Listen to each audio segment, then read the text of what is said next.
자, 그 다음 저희들이 이제 봐야 될 이론은요, 인지행동치료입니다. 인지행동치료. 예. 엘버트 앨리스, 저희 이거 보도록 하겠습니다. 자, 인지행동치료는 뭐냐면요, 그 중에서 이제 저희가 세 명의 학자를 볼 겁니다. 세 명의 학자, 엘버트 앨리스하고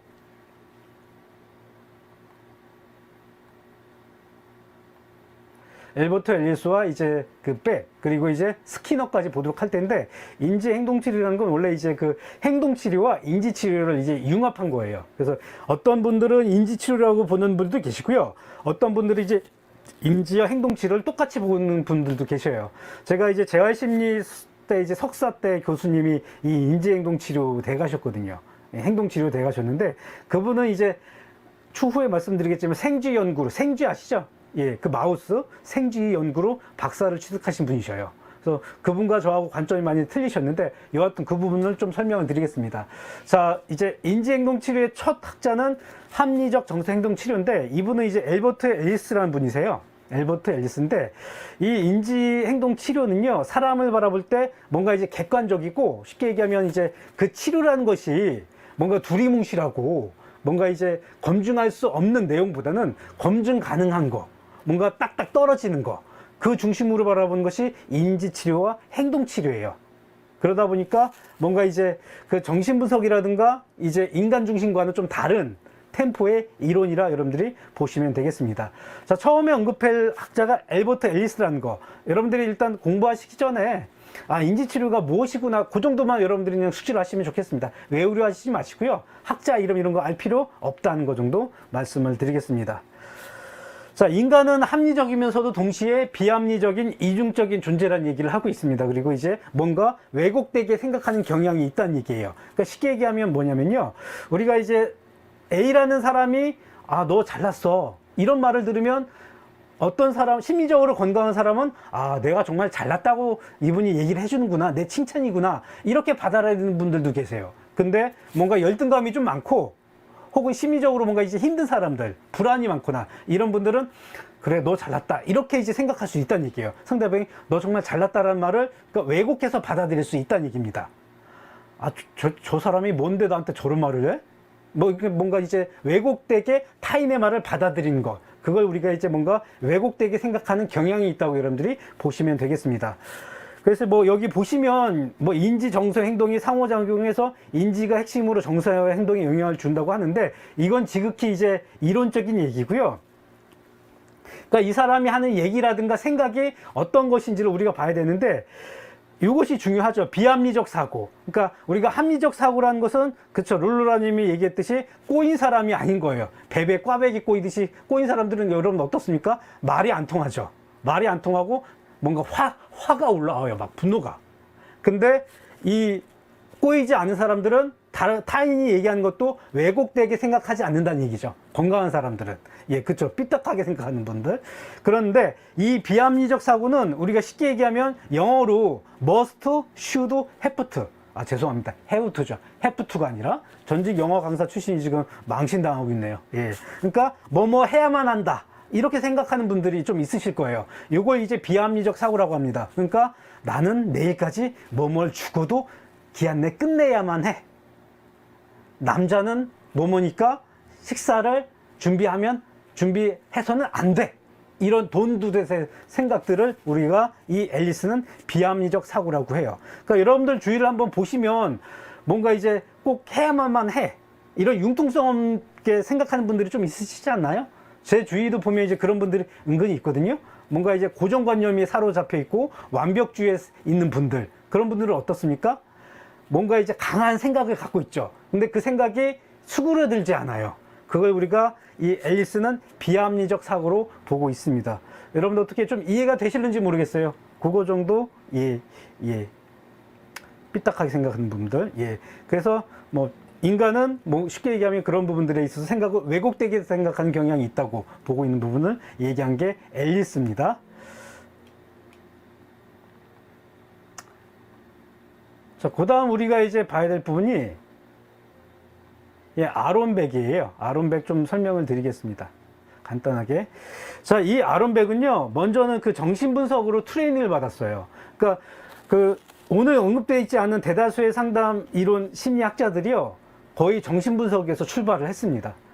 정신분석에서 출발하다가 어떤 부분이 안 맞기 때문에 또 자기의 심리학 이론을 개발하고 혹은 이제 다른 이론과 융합해서 이론을 만든 분들도 많으셔요. 근데 이 아론백 같은 경우도 정신분석적으로 개입을 했는데, 이분이 이제 어느 날인가 이제 우울증 환자를 개입한 거예요. 근데 이 정신분석 치료 개입이 효과가 이분이 생각한 것보다 이제 많이 없었던 거였죠. 그래서 정신분석이라는 게 굉장히 추상적이거든요. 제가 봐도 복합적이고 뭔가 치료에 있어서도 뭔가 정밀하지가 않아요. 그러니까 분석을 받더라도 뭐 한 10년 받아야 되고, 제가 6년 받았지만 이렇듯 뭔가 이제 딱 떨어지는 답안이 없는 거예요. 조금 전에도 말씀을 드렸듯이 이 인간 중심 치료나 인본주의나 정신분석은 딱 떨어지는 그런 치료에 있어서 개입의 효과라든가 그런 부분들을 언급하고 있지는 않거든요. 근데 이 인지나 인지행동치료는 뭔가 객관적으로 드러나는 그 진전치가 보일 때 치료가 됐다고 보고 있습니다.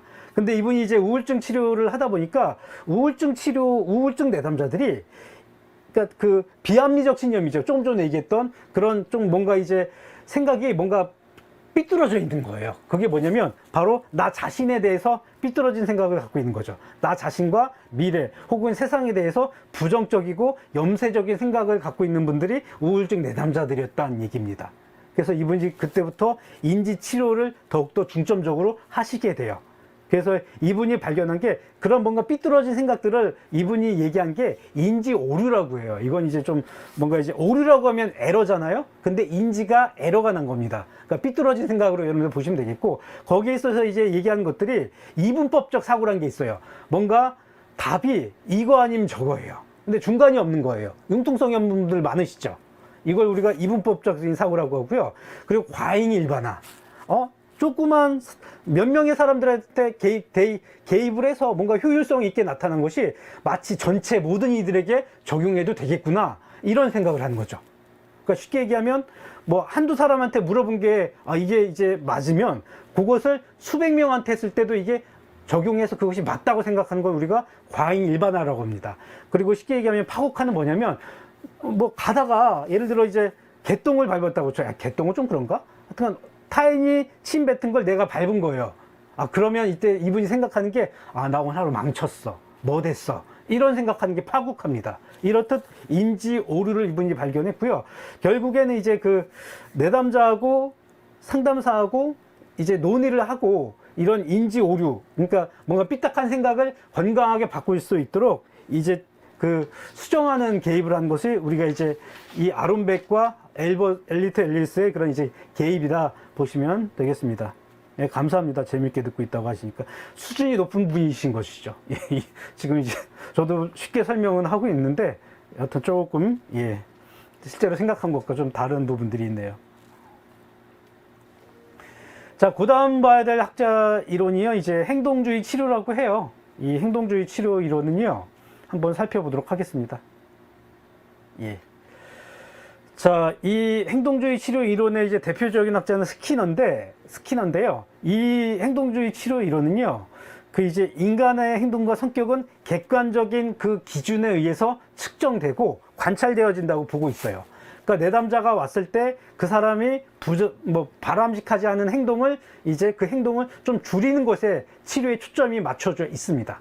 그러니까 예를 들어서 이제 뭐 딸꾹질을 8번 했다고 했을 때 그 딸꾹질을 줄이는 거죠. 쉽게 얘기하면 그 딸꾹질 행동을 좀 줄이는 부분들, 그렇게 줄여졌을 때 4번으로 줄여졌을 때 치료가 됐다고 보고 있고요.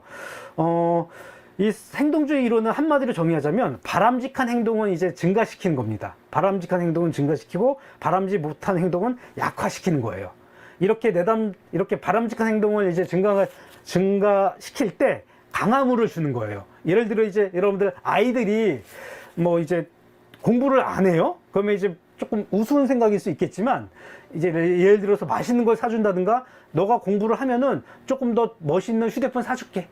이렇게 하면 아이들이 공부를 더 할 수 있겠죠. 물론 요즘 아이들이 영악해가지고 부모님 말씀을 듣는 경우는 많이 없더라고요. 이럴 때 이것이 휴대폰 사준다는 것이 강화물이 되는 거죠. 이렇듯 이게 이제 그 행동을 증가시킨 걸 우리가 이제 바람직한 행동을 이렇게 증가시킨다고 보고 있습니다. 그런데 바람직하지 못한 행동은 감소시키는 거예요. 예를 들어서 아이가 계속 이 휴대폰으로 유튜브만 3시간 봐요. 우리 사물이 유튜브를. 그런데 아이가 어쨌든 학생이니까 공부를 해야 될 거 아니에요? 너가 그 유튜브를 살을 3개씩 보면 용돈을 줄일 거야. 이렇게 처벌을 하는 거죠. 그럴 때 아이가 그 유튜버 보는 시간을 1시간을 줄이는 거. 이제 이런 부분들, 바람직한 행동은 이제 증가시키고 강화물을 줘서 바람직하지 않은 행동은 이제 다운시키는 거죠. 예. 그러다 보니까 광화물을 활용함으로써 사람과 동물이 일정한 습관이나 행동을 익힐 수 있게 개입하는 것이 이 행동주의 관점이고요. 저는 개인적으로는 행동주의는 좀 싫어해요. 제 사부는 좋아하는데, 왜냐하면 이제 이 행동주의 이론이라는 것이 동물을 통해 증명된 그런 실험 결과의 논리를 복잡한 인간의 문제를 치료하는데 적용하고 있어요. 그러다 보니까 아까 보았던 그 인간 중심이라든가 실존주의라든가 이런 이제 뭔가 인간 중심적 관점에서는 사람에게 어떻게 동물에게 드러난 결과를, 동물에게 나타나는 결과를 인간에게 적용시키냐, 이런 몸매를 좀 맡고 있습니다. 예. 여기 보시면은 이 학자가 이제 스키너인데, 그 비둘기 상자를 통해서 이제 비둘기가 먹이를 먹을 때 우연히 이제 이 비둘기가 먹이를 먹을 때 우연히 이제 그 이제 발판이 있거든요. 발판을 통해서 이제 한번 먹이를 먹게 되면 그 행동 습관이 그런 부분을 통해서 이제 증가되고 있다고 보고 있어요. 네. 행동주의 치료 이론은요, 저희 지도 교수님도 이제 행동주의 이론 논문을 쓰셨는데, 그분도 이제 생쥐 연구를 하신 거죠. 생쥐 연구. 그 실험심리학실에서. 그러다 보니까 뭔가 구체적으로 생쥐가 어떤 증상일 때 어떻게 좀 완화가 되었는지, 이런 부분들을 보는 것이죠. 요즘에는 글쎄 심리학과 학부나 이런 데서 그런 실험심리학과가 있는 데가 좀 있는데, 하여튼 이제 동물에게 적용된 결과를 인간에게 적용시킨다. 이것이 비윤리적이다. 아, 우리 룰루란다님, 인간 같지 않은 인간들에게 적용하면 되겠네요. 예, 저도 동감은 합니다. 그렇죠. 세상에 인간 같지 않은 인간들이 너무나 우리가 볼 때는 우리 기준으로 보면 좀 많이 있기 때문에, 여하튼 어떻게 보면 그 마루타, 예전에 일본인들이 중국인과 한국인에게 적용했던 것들이 조금 쉽게 본다면 이제 생물학적으로 이제 그 행동주의적인 관점으로 볼 수가 있겠습니다. 자, 우리가 이제 조금 전까지 보았던 정신분석적 이론, 그리고 이제 인간 중심적 이론, 인문주의적 이론, 그리고 인지 행동치료적 개입 이론을 조금 정리를 해볼게요, 여러분들. 머리가 지금 많이 지금 뭔가 좀 아프실 거라 생각합니다. 갑자기 듣는 거라. 자, 이 네 가지 이론을 좀 통으로 보니까 인간이란 존재는 두 가지로 제가 분류를 해봤어요. 이게 제 개인적인 소견인데, 먼저는 결정론적이고 환원주의적 관점입니다. 그러니까 쉽게 얘기하면 뭐냐면, 특정 시기에 나타난 성격 형성이 현재뿐만 아니라 미래에도 영향을 준다는 거. 뭔가 한번 이제 가지고 태어났으면 그것의 변화의 개선의 여지가 없다고 보시면 돼요. 예, 그런 부분들. 그리고 무엇을 개인이, 인간이란 존재가 무엇을 할 수 있다기보다는 외부나 혹은 타인에 의해서 영향을 받는 존재라고 보고 있는 것이죠. 이런 부분에서 인간 한 개인이 파워가 없다는 얘기예요, 크게는. 그리고 즉 인간은 수동적이고요, 뭔가 외부 환경과 무의식에 의해 휘둘리는 존재예요. 그러니까 행동주의 치료 이론에서 제가 뭐라고 했습니까? 그렇죠. 행동주의 치료 이론에서는 인간은 뭔가 학습을 하는데, 그 강화를 주고 그리고 이제 처벌을 함으로써 이 인간의 행동이 개선될 수 있다고 보고 있잖아요. 이렇듯 외부의 환경에, 외부 대상에 의해서 우리 인간은 이제 휘둘린다든가 영향을 받는 존재라고 보고 있다는 얘기죠. 무의식에 의해 휘둘리는 존재. 정신분석에는 한 개인이, 우리가 이제 여러분들 보시면 내가 원하는 행동이 아닌데 내가 할 때가 있잖아요.